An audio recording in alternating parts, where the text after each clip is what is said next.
Good morning friends, welcome to my new episode Sachin Tilkar blog. आज हम जिस कंट्री के बारे में बात करेंगे उस कंट्री का नाम है Aruba. Originally the country of Aruba is a constituted country of the kingdom of the Netherland, physically located in mid south of Caribbean sea. अभी हम इसके क्लोजेस्ट कंट्री पे तो वेनेजुला एंड पुएर्टो इसकी क्लोजेस्ट कंट्री है Aruba की। ठीक है फ्रेंड्स, अभी हम इसके पॉपुलेशन पे तो अबाउट 1 लाख पॉपुलेशन है अरूबा की। अभी हम इसके कैपिटल पे तो ओरेंज स्टेट इसका कैपिटल है और लार्जेस्ट सिटी भी है। अभी हम इसके ऑफिशियल लैंग्वेज पे आते हैं हम। ठीक है फ्रेंड्स, तो ऑफिशियल लैंग्वेज है पापाईमेंटो और डच। ठीक है, पापाईमेंटो एंड डच इसकी ऑफिशियल लैंग्वेज है। अभी हम आते हैं इसके इथनिक ग्रुप पे तो डच है 78%, कोलम्बियन 7%, वेनेजुलियन 6%, डोमिनिक रिपब्लिक के कंट्री वाले 3%, हैटी फ्रॉम हैटी 1%। अभी हम आते हैं इसके रिलीजन पे तो कैथोलिज्म यहाँ पे है ज़्यादा, रिलीजन यहाँ पे कैथोलिज्म है। ठीक है फ्रेंड्स, अभी हम आते हैं इसके करेंसी पे तो अरेबियन फ्लोरिन चलता है, तो वहाँ का एक अरेबियन फ्लोरिन इंडियन करेंसी में होते हैं 46 INR। ठीक है फ्रेंड्स, 46 रुपीज़ होते हैं, तो अच्छी खासी करेंसी है, कन्वर्जन रेट अच्छा है अरूबा का। INR में 46 रुपीज़ होते हैं। अभी हम आते हैं इसके वीज़ा पे तो ऑब्वियसली हमें जाने के लिए वीज़ा रिक्वायर्ड है फ्रेंड्स। तो हम वीज़ा कैसे किस तरह से अप्लाई कर सकते हैं अगर हमें अरूबा जाना है तो एक तो VFS के थ्रू से आप अप्लाई कर सकते हो। ठीक है, ऑफिशियल एजेंट एक वेरीफाइड एजेंट आप कह सकते हैं, सेकंड पार्टी VFS। एक तो हमारे ट्रैवल एजेंट के थ्रू से आप अप्लाई कर सकते हो, और एक साइट है, पोर्टल है, मैं आपको वो बता देता हूँ। वो साइट पे आप जाके फॉर्म डाउनलोड करके करवा सकते हो। ठीक है, तो www.visitaruba.com में जाके आप करवा सकते हो। ठीक है, हमें 30 डेज़ का वीज़ा मिलता है, हम 30 डेज़ तक नहीं 90 डेज़ का मिलता है, हम 30 डेज़ वहाँ पे रुक सकते हैं। अगर आपको एक्सटेंड करना है तो आप एक्सटेंड वहाँ पे जाके करवा सकते हो, एक्सटेंडेबल इज़ अलाउडेड। ठीक है फ्रेंड्स, अभी हम आते हैं इसके फीस पे, वीज़ा फीस पे तो वीज़ा फीस है 5 to 7,000 इन बिटवीन। ठीक है, 5 से 7,000 रुपये में आपका वीज़ा मिल जाएगा आपको। और आपके पास अगर अमेरिका, कनाडा, यूरोपियन सिटीज़न आपकी है या सेंजन वीज़ा है आपके पास, तो you do not require and Aruba का वीज़ा आपको रिक्वायर्ड नहीं है। ठीक है, आप ये वीज़ा के ऊपर आप वहाँ पे एंटर कर सकते हो।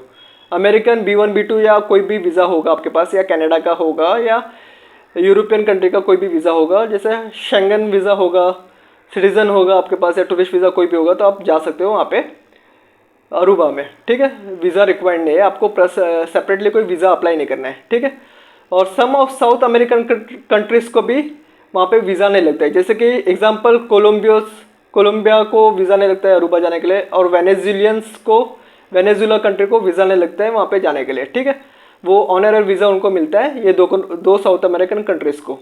ठीक है फ्रेंड्स, क्लियर। फीस मैंने बता दी, प्रोसेसिंग फीस है 1 to 2 वीक के अंदर आपका हो जाएगा, बिजनेस वर्किंग डेज में। ठीक है, 1 से 2 वीक लगेगा आपको वीज़ा मिलने के लिए। ड्राइविंग साइड पे आते हैं तो राइट कॉलिंग कोड है +297। अभी हम आते हैं minimum average and high salary. जो भी मैं आपको सैलरी बताऊंगा वो अरेबियन फ्लोरिन में बताऊंगा, वहाँ की लोकल करेंसी में। तो वहाँ की लोकल करेंसी में मिनिमम है 570 फ्लोरिन, तो इंडियन करेंसी में होता है 26,000। एवरेज है 1,700 फ्लोरिन, तो इंडियन करेंसी में होता है 78,000। हाई है 6,000 फ्लोरिन, तो इंडियन करेंसी में होता है अबाउट 2,76,000। ठीक है, अभी हम आते हैं इसके कॉस्ट ऑफ लिविंग पे, तो ये कॉस्ट ऑफ लिविंग में आपको बताऊंगा वो USD में बताऊंगा। ठीक है फ्रेंड्स, तो मिल्क है 1 लीटर 1.77 सेंट्स, राइस है $3, एग है $4, राइस 1 kg का मैंने बताया, एग है 12 पीस का बताया, tomato 1 kg $5, potato 1 kg $3, onion 1 kg $3, water 1.5 litre $2।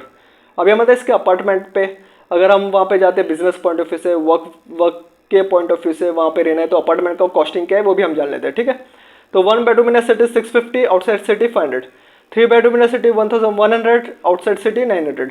अभी हमारे इसके रूट पे, तो रूट में जो मैंने एयरलाइंस चूज़ की है वो है KLM एयरलाइंस।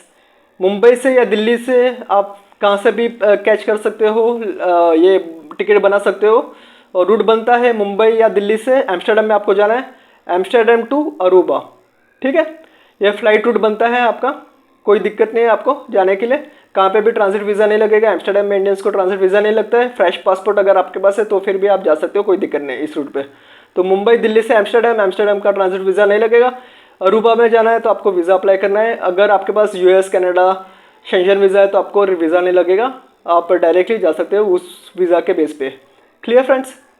और इसकी एयर टिकट्स जो बनेगी अब 1 लाख 1,10,000 20,000 ऐसे बनेगी, ठीक है, क्योंकि ये एक काफ़ी कैरेबियन सी में पड़ती है कंट्री, ठीक है, एक आइलैंड कंट्री है। तो वहाँ का जो भी है south American countries, Caribbean countries, तो वहाँ की जो टिकट है वो कॉस्टली ही बनती है, ठीक है। तो क्लियर फ्रेंड्स। तो अभी हम आते हैं मैंडेटरी डॉक्यूमेंट्स पे, आपको क्या लेके जाना है अगर आप जा रहे हो तो अरूबा, ठीक है। पासपोर्ट मैंडेटरी है विथ 6 मंथ्स वैलिडिटी। अगर आप 2 से 3-4 पेज अगर आपके पास है तो काफ़ी बेटर है, इतने तो आपको रखने ही चाहिए, ठीक है। सेकेंड चीज़ है आपका होटल रिजर्वेशन, रिटर्न टिकट्स हो गया, आपका जो वीज़ा लगा रहेगा अरूबा का वो हो गया।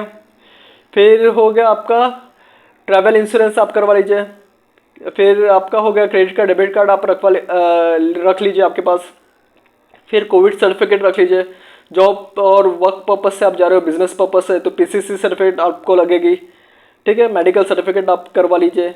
तो आप सब डॉक्यूमेंट्स करवा के ही जाइए अगर आप टूरिज्म पर्पस से नहीं जा रहे हो। आपका जो ये होगा, आपका इंटेंशन होगा वर्क या बिजनेस, तो आपको पीसीसी लगेगा ही और मेडिकल सर्टिफिकेट लगेगी ही वहाँ पे, ठीक है। आपका जो वीज़ा, टूरिस्ट वीज़ा को आप स्टेटस चेंज कराओगे तो ये दोनों डॉक्यूमेंट्स नेसेसरी है, PCC certificate and medical certificate. Clear. तो यही है फ्रेंड्स। और आपको ट्रैवल इंश्योरेंस करवाना है, कैश लेके जाइए और आप कन्वर्ट करा लेना यूएसडी, पाउंड, कोई भी करेंसी में। फिर वहाँ पे जाके आप लोकल करेंसी में कन्वर्ट करा लीजिए एयरपोर्ट पे अरूबा में उतर के थोड़ा बहुत। फिर बाद में अरूबा सिटी में वेस्टर्न यूनियन से करवा लीजिए चेंज, क्योंकि एयरपोर्ट पे, कोई भी एयरपोर्ट पे आपको जो एक्सचेंज जो होगा चार्जेस वो ज़्यादा ही होता है, ठीक है फ्रेंड्स। क्लियर। और आपको कुछ भी डाउट्स होगा, कुछ भी होगा क्वेरीज, तो प्लीज़ कॉल मी और व्हाट्सअप में, I will definitely help you. तो अभी के लिए इतना ही, मिलते हैं मेरे नेक्स्ट एपिसोड में। सचिन देगा blog. Have good one, bye, take care, bye.